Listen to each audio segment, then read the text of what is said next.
You just finished dinner, a real one. You're full. You lean back, you feel it, you're done. 20 minutes later, you're standing in front of the open cupboard, in the dark, eating crisps out of the bag with your hand. You're not hungry. You know you're not hungry. You can feel that you're not hungry while you keep doing it. And some quiet part of your brain is going, "What are you doing?" And the rest of you just keeps reaching into the bag. Before this is over, I'll tell you why that off switch doesn't work. And it has nothing to do with being greedy or weak. It's a deal your body made about 2 million years ago that kept every ancestor you've ever had alive. And it's a room full of scientists who found the exact crack in that deal and drove a truck through it.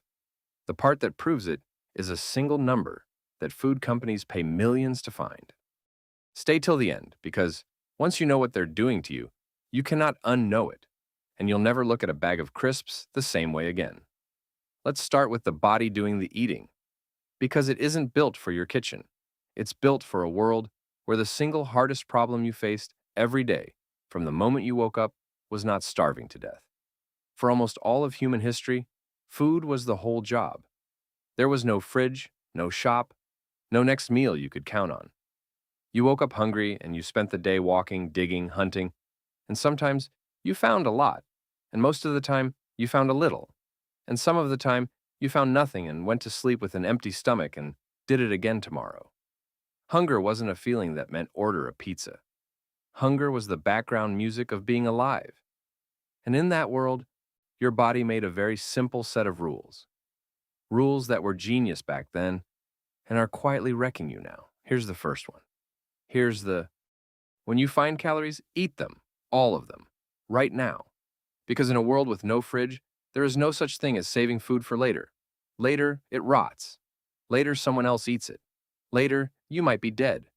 The only safe place to store food was inside your own body. So the move that kept your family alive was to gorge. Find a kill, eat until it hurts. Find a tree heavy with ripe fruit, strip it bare. The ancestor who found a feast and ate a polite, sensible portion and saved the rest is not your ancestor. He didn't make it. Your ancestor is the one who ate like the food was about to disappear, because it was. So that voice tonight at the cupboard, saying just a bit more, "Finish the bag, you can stop tomorrow." That's not a flaw. That's a survival instinct that kept humans alive for 2 million years, running at full volume, about a bag of crisps. Now the second rule, and this is where it gets specific. Of everything you could eat out there, two things were pure gold: sugar and fat. Think about why. Sugar and fat are dense energy. In a world where you might not eat tomorrow, the most valuable thing you could possibly put in your mouth was the most calories for the least effort. But here's the catch.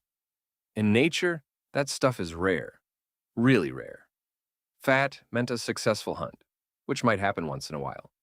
Sugar meant ripe fruit for a few weeks a year, or, if you were extremely lucky, honey. Honey was the jackpot. A wild beehive was the single most concentrated hit of sugar a human being could find on the entire planet, and it was guarded by a cloud of stinging insects. And it was there for a few days, and then it was gone. So your brain did the sensible thing. It made sugar and fat feel incredible. It wired them straight into the reward system, the same circuit that pushes you toward anything that keeps you alive, and it cranked the dial to the top. When your ancestor bit into honey, his brain lit up like a holiday, and that feeling dragged him back to find more. The people who didn't love sugar that much didn't chase it, and in a lean winter, they were the ones who ran out of body fat and died. You are descended from the ones who could not get enough. You walk around with a brain that treats sugar and fat like the rarest, most precious, most life-saving thing in the world. And then you walk into a shop where an entire aisle is nothing but sugar and fat, stacked to the ceiling for £1. Which brings us to the off switch. The reason you keep going when you're already full. You'd think the body would have a strong, sharp signal that says, "Stop, you've had enough." And for normal food, it sort of does. But here's the thing nobody tells you. That stop signal evolved to be weak around the good stuff. On purpose. Because think about it. When could you ever overeat honey? You couldn't. There was never enough of it. Enough. Nature put a hard limit on the jackpot, so your body never needed to build its own. The break was never necessary, because the world slammed the brake for you. You were built to eat sugar and fat with no limit at all, because for 2 million years, there was always a limit, and it was outside of you. Now the limit is gone. The honey never runs out. And the brake you never grew is exactly the brake you're reaching for tonight, and finding that it isn't there. And then there's the strangest one. You know it as the dessert stomach. You've felt it. You finish a huge meal. You are completely full. You could not eat one more bite of that. And then someone brings out cake. And somehow, magically, there is room. A whole separate compartment just opened up. That isn't your imagination, and it isn't a real second stomach. It's a real thing your brain does, and it had a real purpose. Your fullness is tied to specific flavors. Once you've had a lot of one taste, your brain dials down the reward for that exact taste, so you stop. But a brand new flavor, something different, resets it. Suddenly you're interested again. Out on the savannah, this was brilliant. It stopped you eating 10 kilos of one plant and missing everything else. It pushed you toward variety, and variety meant all the different nutrients you needed to survive. A new flavor genuinely meant new survival. So your body rewards you for chasing the next different thing. Salty, then sweet, then salty again. And a buffet and a snack aisle with 400 flavors is a machine built to pull that lever over and over until you've eaten 3 days of food and you're not even sure you enjoyed it. So that's your hardware. A body that wants to gorge, that worships sugar and fat, that has no real off switch for them, and that can always be talked into more by a new flavor. For 2 million years, that hardware was a superpower. It kept your whole bloodline alive through every famine. And then, a few decades ago, a small number of very clever people sat down and studied it. On purpose. To beat it. Here's the part that should genuinely change how you eat. The food on those shelves is not just food that happens to be tasty. A lot of it is engineered, designed, tested, and tuned by scientists, specifically to defeat the instincts we just talked about. There's a name for the thing they're hunting. The bliss point. It's the exact ratio of sugar, salt, and fat that produces the maximum craving in your brain while letting you keep eating without ever feeling full. Not too sweet, not too little. The perfect amount, calculated. A man named Howard Moskowitz built a career finding this number for products, running people through hundreds of versions, measuring exactly which one they couldn't put down. Food companies pay enormous money for that number, because that number is the difference between a snack you finish and a snack you finish and immediately buy again. Junk food isn't bad food. That's the thing to understand. It's a key, cut precisely to fit the oldest lock in your brain. And the bliss point is only the beginning. Once you start looking, the tricks are everywhere, and every single one of them is aimed at a survival instinct. Take a cheese puff. It's built to melt the instant it hits your mouth. That sounds like nothing, but it's deliberate, and it has a name: vanishing caloric density. When food dissolves that fast, your brain never registers that you actually ate something solid. The fullness signal that's supposed to track how much food went in just never fires. So you can eat the whole tub and feel like you've eaten nothing, because as far as your stomach is concerned, you basically have.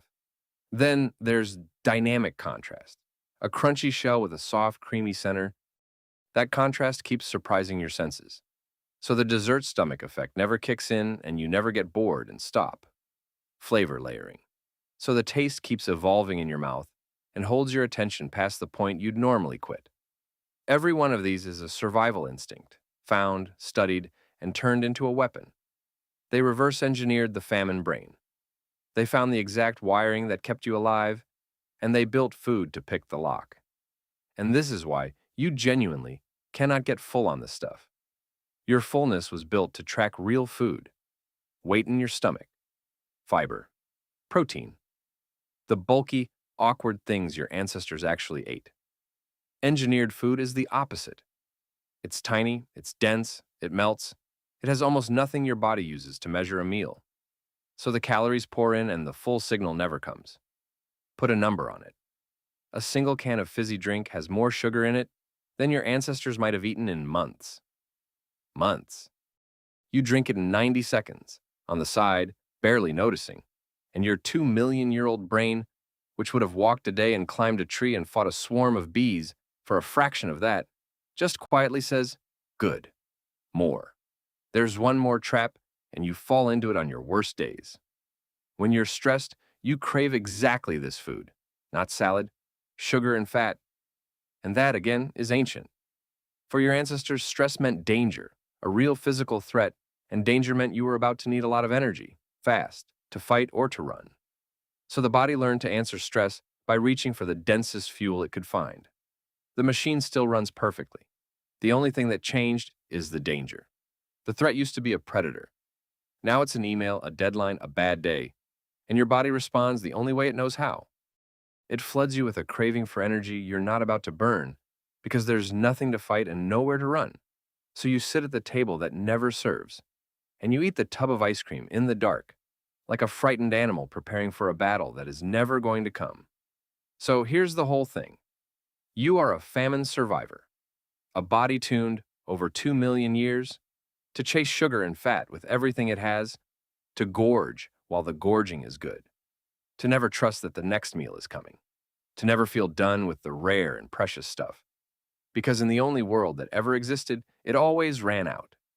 And someone took that beautiful, ancient, life-saving machinery and built a world with no famine, no limit, no off switch.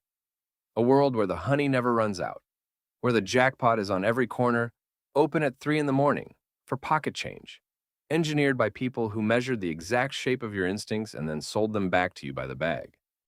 You're not weak. You're not greedy. You have no broken willpower.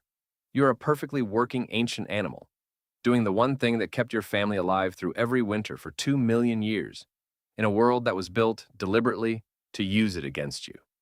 So the next time you find yourself at the cupboard, in the dark, hand in the bag, not even hungry, you don't have to hate yourself for it. You can just notice it. That old, loyal, desperate instinct, still scanning for the famine, still certain it's coming, still trying with everything it has to keep you alive. And you can quietly tell it the one thing it has never, in 2 million years, been able to believe. There's more tomorrow.